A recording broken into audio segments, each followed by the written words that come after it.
Muita gente deve conhecer a expressão popular "boi na linha", que significa que uma determinada mensagem não chegou de forma adequada a seu destinatário, havendo aí então um certo ruído. Infelizmente, muitas pessoas abraçam a fé cristã através de um conjunto de doutrinas que na verdade são um verdadeiro boi na linha, pois tem pouco em comum com a doutrina pregada pelos santos apóstolos. Lembro-me com muito carinho do tempo em que eu era protestante, dos estudos bíblicos, da escola dominical, da fraternidade entre os irmãos. Toda a comunidade procurava realmente viver uma vida correta e santa. Lembro-me das pregações do pastor, da convicção que ele possuía quanto à sua fé em Jesus Cristo e no Santo Evangelho. No entanto, por que então, depois de tantos anos confessando a fé protestante, por que me tornei católico? Essa é a pergunta que até hoje muitas pessoas me fazem. E o motivo da minha conversão foi que descobri que havia um boi na linha na mensagem do Evangelho que eu havia recebido desde criança. Ora, como assim? Tudo que me foi ensinado não estava lá na Bíblia, e não é a Bíblia a palavra de Deus? Esta lógica aparentemente verdadeira engana, infelizmente ainda enganará muitas pessoas, sejam elas simples fiéis, presbíteros ou especialistas estudiosos. Penso que quem melhor poderia explicar essa questão seja Santo Irineu. Este incrível apologista cristão do século II, bispo da cidade de Lyon, na França, foi discípulo pessoal de São Policarpo, que por sua vez foi bispo de Esmirna e discípulo pessoal de São João Apóstolo e evangelista. Em seu tempo, muitos fiéis estavam abandonando a fé apostólica para seguir os cristãos gnósticos, que propunham um cristianismo bem diferente daquele recebido da igreja, da própria boca dos apóstolos e seus discípulos. Sobre este embuste dos gnósticos, Santo Irineu escreve o seguinte, abro aspas, descuidam a ordem e o texto das Escrituras, e enquanto lhes é possível dissolvem os membros da verdade. Transferem e transformam, e fazendo de uma coisa outra seduzem a muitos com as palavras do Senhor atribuídas indevidamente a fantasias inventadas. É como se um autêntico retrato do rei, realizado cuidadosamente em rico mosaico por hábil artista, alguém desmanchasse a figura do homem e fizesse com as pedras deslocadas e mal dispostas a figura de cão ou de raposa. E depois dissesse e confirmasse que aquela era a autêntica imagem do rei feita pelo hábil artista, mostrando aquelas mesmas pedras que, bem dispostas pelo primeiro artista, apresentavam a imagem do rei e mal dispostas pelo segundo artista, transformavam-na em figura de cão.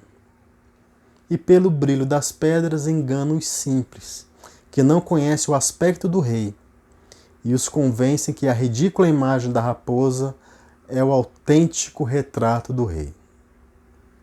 Assim, costurando fábulas de velhinhas e tomando daqui e dali palavras, sentenças, parábolas, procuro adaptar as palavras de Deus às suas fábulas. Fecho aspas. Vamos procurar entender esta brilhante exposição de Santo Irineu. Ele compara a fé apostólica a um autêntico retrato do rei, realizado cuidadosamente em rico mosaico pelo hábil artista, que seria Cristo ou seus santos apóstolos. e compara a doutrina da mentira como se alguém desmanchasse a figura do homem, do rei, e fizesse com as pedras deslocadas e mal dispostas a figura de cão ou de raposa, e depois dissesse e confirmasse que aquela era a autêntica figura do rei feita pelo hábil artista. Aqui as pedras do mosaico são as sagradas escrituras, que fora de seu berço, fora do contexto em que surgiu, apresentará não a doutrina apostólica, chamada por Santo Irineu de figura do rei, mas uma doutrina divergente, herética, que Santo Irineu aqui chama de figura da raposa. Por isso, desde os tempos apostólicos, alguns cristãos acabam crendo na figura da raposa, pois ela convence que é verdadeira, porque utiliza a profunda sabedoria que reside nas Sagradas Escrituras, que Santo Irineu refere-se como o brilho das pedras. Entre a figura do rei e a figura da raposa, existe um verdadeiro boi na linha, que neste caso é causado pela total ou parcial ignorância da memória cristã. Quando eu era protestante e me deixava enganar pelas doutrinas que recebia, porque eu não conhecia a figura do rei, quando tive o meu primeiro contato com a literatura patrística dos pais da igreja, onde tive a oportunidade de conhecer a fé cristã de um tempo em que os cristãos não estavam divididos, mas professavam uma única fé, conforme Efésios 4, versículo 5, tomei um verdadeiro tombo, pois tudo aquilo que eu acreditava, sola escritura, livre-exame, condenação das imagens, etc., quando não era encontrado na fé dos primeiros cristãos, aparecia na confissão de fé de algumas heresias cristológicas, como os iconoclastas, que negavam o uso das imagens sacras, pela igreja, os donatistas, que negavam o poder da igreja de perdoar pecados, ou, por exemplo, também os arianos, que negavam a maternidade divina da Mãe do Senhor. Os gnósticos negavam a presença de Cristo no vinho e no sangue da Santa Ceia, para citar aqui alguns exemplos. Isso foi terrível para mim, mas pior ainda estava por vir. O pior foi quando constatei que a fé católica que eu repudiava, que eu queria ter sido inventada ao longo de vários séculos, através dos diversos concílios, se encontrava muito bem estabelecida na confissão cristã dos primeiros séculos, e que, na verdade, os concílios ecumênicos estavam confirmando a antiga fé recebida dos apóstolos em combate às heresias que iam surgindo. Percebi então que os meus mestres, embora sinceros na sua intenção de pregar a verdade, haviam me oferecido a figura da raposa e não a figura do rei. Ainda hoje me lembro bem como o brilho das pedras, como no dizer do Santo Irineu, me deixava certo de que eu estava no caminho verdadeiro. É assustador como uma pessoa sincera pode ser inimiga da verdade querendo ser a sua amiga. Lembrem do exemplo do apóstolo Paulo, por exemplo, que antes de se tornar cristão, combatia Deus crendo que estava sendo amigo de Deus. O encontro com a memória cristã não é só um encontro com a teologia dos primeiros séculos, mas sim um encontro com a verdadeira história e a verdadeira vivência de um cristianismo autêntico. História que muitas vezes se transforma em história.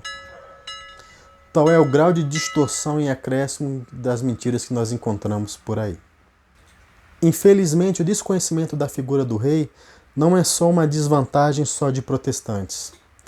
Muitos católicos abandonam a Igreja de Cristo porque, ignorantes da memória cristã, se deixam convencer pelo discurso inflamado de falsos mestres que, pelo brilho das pedras, enganam os simples, que não conseguem discernir entre o aspecto do rei e os convence com a ridícula imagem da raposa feita pelo falso artista, pelos falsos profetas. Estude, investigue, assuma um compromisso com a verdade, sendo um multiplicador dela. Identifique o boi na linha que existe na tradição cristã que você recebeu.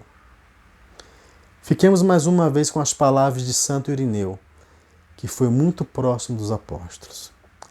Abro aspas.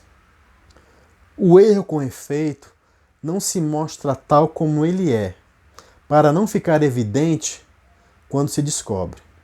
Adornando-se fraudulentamente de plausibilidade, apresenta-se diante dos mais ignorantes justamente por esta aparência exterior. E é ridículo dizê-lo, como mais verdadeiro que a própria verdade. Como foi dito acerca disto, por alguém superior a nós, uma pedra preciosa, a esmeralda, que tem grande valor aos olhos de muitos, perde o seu valor diante da artística falsificação de vidro, até não se achar alguém conhecedor que examine e desmascare a fraude. Quem poderá facilmente detectar a mistura de cobre e prata, a não ser o especialista? Ora, nós não queremos que, por nossa culpa, alguns sejam raptados como ovelhas pelos lobos, enganados pelas peles de ovelhas com quem se camuflam. Com que se camuflam. Esses, de quem o Senhor nos ordenou nos guardar, esses que falam como nós, mas pensam diferente de nós. Fecho aspas.